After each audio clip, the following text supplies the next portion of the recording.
అప్పుడే ఏమైంది, నువ్వు చూస్తూ ఉండు. ఇక ముందు ముందు నేనేం చేస్తాను. ప్రణతి, నువ్వు ఏం చెయ్యాలన్నా చెయ్యి, కానీ మనిద్దరం ఒకటయ్యే ప్లాన్ త్వరగా ఇప్పటి నుంచి స్టార్ట్ చేసేయి. తొందరలోనే మనిద్దరం ఒకటయ్యే రోజు వస్తుంది విక్రమ్. నేను అన్ని ప్లాన్ చేశాను. ప్రణతి ఆడపడుచు అయిన ఐశ్వర్య తన స్టడీ టూర్కి వెళ్ళింది. అందుకే ప్రణతి తన భర్త పృథ్వీ ఆఫీస్కెళ్ళగానే విక్రమ్తో టైం స్పెండ్ చేయడానికి అతన్ని ఇంటికి పిలిచేది. విక్రమ్ కూడా ప్రణతిని తన సొంతం చేసుకోవడానికి ఎంతలా కోరుకున్నాడంటే, తను ప్రణతిని కలిసిన ప్రతిసారి కాస్ట్లీ గిఫ్ట్స్ ఇచ్చేవాడు. ఇక ప్రణతికి ముందు నుంచి ఇలాంటి గిఫ్ట్సే కావాలి కదా. అలా ఒకరోజు, ప్రణతి, డిన్నర్ ప్రిపేర్ చేసావా లేదా? నాకు చాలా ఆకలేస్తోంది. చెయ్యలేదు. ఈరోజు నాకు వంట చేసే మూడ్ లేదు. నువ్వు జొమాటోలో ఫుడ్ ఆర్డర్ చేసేయ్. ఏంటి, మళ్ళీ బయట నుంచి ఫుడ్ ఆర్డర్ చేయాలా? నిన్ననే కదా తిన్నాం. అవును, ఈరోజు కూడా ఆర్డరే పెట్టు. నేను మూవీ చూస్తున్నా, ఇప్పుడు వండలేను. కానీ నాకు బయట ఫుడ్ తినాలని లేదు. ఆరోగ్యం కూడా బాగలేదు ప్రణతి. లోపల ఫీవర్ ఉన్నట్లు అనిపిస్తోంది. ఓఫో, నేను వంట చేయలేనని చెప్పాను కదా, ఎందుకు నన్ను ఇబ్బంది పెడుతున్నావు? ఆహా, సరే, నీకోసమైనా ఆర్డర్ చేస్తానులే. పాపం, పృథ్వీ చేసేదేమీ లేక బయట ఫుడ్ తిని నిద్రపోతాడు. ఇక మరుసటి రోజు ఉదయం, ప్రణతి, నేను ఆఫీస్కి వెళ్తున్నాను. కబోర్డ్లో 3000 ఉన్నాయి, కాస్త తెచ్చివ్వు. ఆఫీస్ నుంచి వచ్చేటప్పుడు సరుకులు తీసుకొస్తాను. ఆ డబ్బులు ఎప్పుడూ అయిపోయాయి.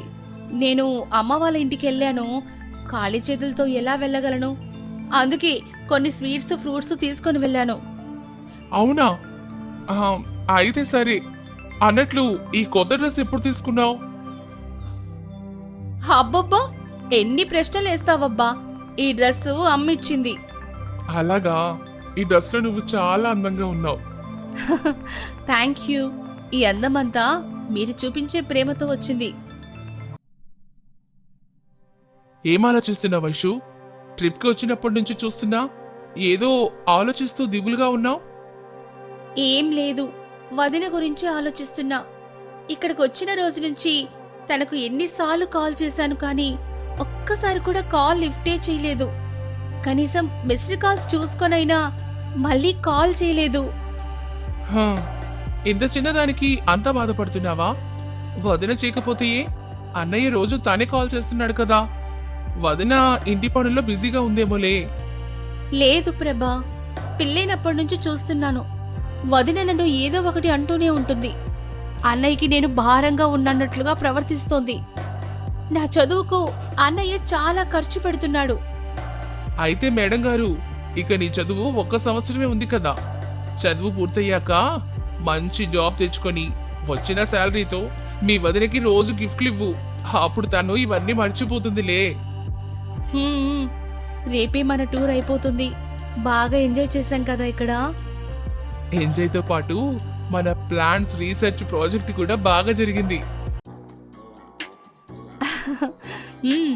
ఏంటి విక్రమ్, ఈరోజు ఎంత లేటుగా వచ్చావు? నీకోసం నీ ఫేవరెట్ డ్రెస్ వేసుకొని ఎంతసేపటి నుంచి ఎదురు చూస్తున్నానో తెలుసా? నీతో మాట్లాడను, పో. ఓహో, నా అందాల రాశి. నేను తొందరగానే రావాలనుకున్నాను, కానీ నాకు గిఫ్ట్ సెలెక్ట్ చేయడం లేట్ అయింది. నా కోసం మళ్ళీ గిఫ్ట్ తెచ్చావా? ఏం తెచ్చావు? చూపించు, ఏం తెచ్చావు? బ్యూటిఫుల్ లేడీ కోసం ఈ బ్యూటిఫుల్ శాండిల్స్ తీసుకొచ్చాను. వావ్, చాలా బాగున్నాయి Vikram. Thank you so much Vikram. రా, లోపలికి రా.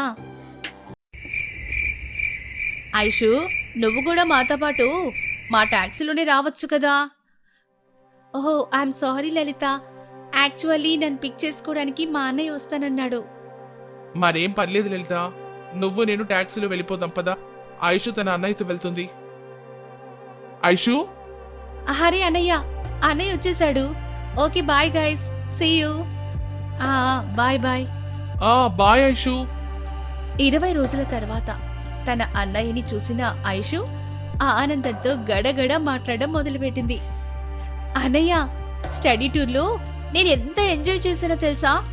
ఎన్నో కొత్త కొత్త విషయాలు తెలుసుకున్నాను.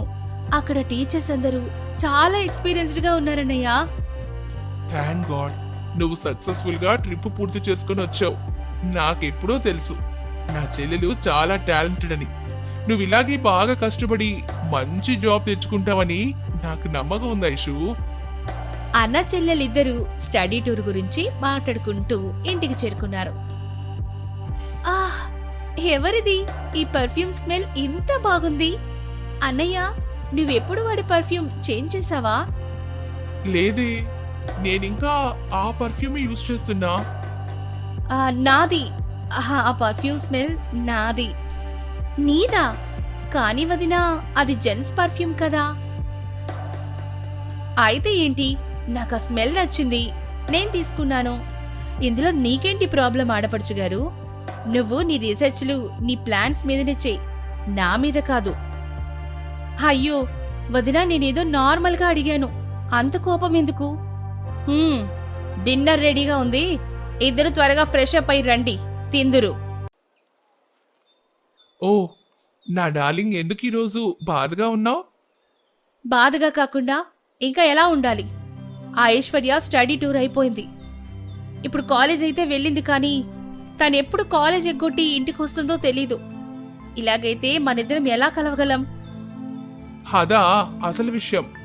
ఇంట్లో కుదరకపోతే ఏంటి, నువ్వు తొందరగా రెడీ అవ్వు, మనిద్దరం బయటికెళ్ళొద్దాం. హా, అలాగే పద మరి, తొందరగా వెళ్ళి మళ్ళీ తిరిగి రావాలి. ప్రణతి బాగా రెడీ అయ్యి విక్రమ్తో బయట తిరగడానికి వచ్చేసింది. కానీ అనుకోకుండా తనను ఐషు ఫ్రెండ్ ప్రభ విక్రమ్తో చూసేశాడు. ఈమె ఐషు వాళ్ళ వదిన కదా, తనతో పాటు అతనెవరబ్బా? వదినా, హాయ్ వదినా, మీరిక్కడ? హాయ్, నేను యాక్చువల్లీ నా ఫ్రెండ్ని కలవడానికి వచ్చాను. ఇతను నా కాలేజీ ఫ్రెండ్. ఓకే బాయ్, నేను వెళ్తున్నాను. రా విక్రమ్. వదిన నన్ను చూసి ఎందుకు అలా టెన్షన్ పడుతుంది? సరిగ్గా మాట్లాడకుండానే ఇక్కడి నుంచి వెళ్ళిపోయింది.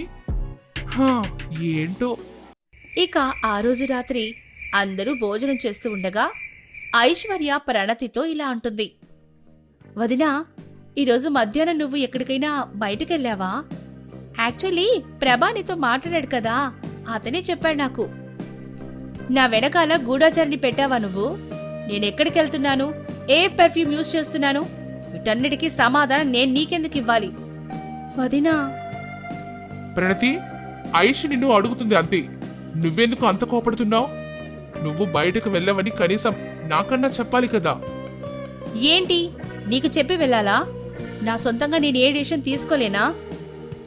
అఫ్ కోర్స్, నువ్వు ఏ డెసిషన్ అయినా తీసుకోవచ్చు. నువ్వు ఎక్కడికైనా ఒంటరిగా వెళ్ళొచ్చు. కానీ మనమందరం ఫ్యామిలీ కదా, ఎవరు ఎక్కడికి వెళ్ళారు అనేది చెప్పాలి. అందులో తప్పే ఉంది ప్రణతి. నీకు సిగ్గనిపించట్లేదా? చెల్లెల్ని వెనకేసుకొస్తూ నీ భార్య పరువు తీయడానికి? మీరిద్దరంటే నాకెంత ప్రేమ, కానీ మీరిద్దరు నన్ను ఎప్పుడు పరాయిదానిలాగానే చూస్తారు. ఎప్పుడు ఏదో ఒకటి అనాలని చూస్తూ ఉంటారు. వదినా, ఐఎమ్ సో సారీ. ప్లీజ్ నువ్వేడవద్దు. ఇక నుంచి నేను నిన్ను ఏమి అనను, ఐ ప్రామిస్. ఆ రోజుకి ఎలాగలా గండం గట్టెక్కుతుంది అనుకున్న ప్రణతి మరుసటి రోజు ఉదయం ఇలా అనుకుంటుంది. ఇప్పుడు ఈ ఐషుని ఏదో ఒకటి చెయ్యాలి, లేకపోతే ఇది నా రహస్యాన్ని బయట పెట్టేలా ఉంది. ఆ తర్వాత ఏం జరుగుతుంది తెలుసుకోవాలంటే మా నెక్స్ట్ ఎపిసోడ్ చూడడం మర్చిపోకండి. మీరింకా మా ఛానల్ని సబ్స్క్రైబ్ చేసుకోకుంటే వెంటనే సబ్స్క్రైబ్ చేసుకుని బెల్ ఐకాన్ని నొక్కండి. హరే ఎక్కడికి వెళ్ళిపోతున్నారు? లైక్, షేర్, కామెంట్ చేయడం మర్చిపోకండి. నెక్స్ట్ ఎపిసోడ్తో త్వరలో మళ్ళీ కలుద్దాం. నమస్తే.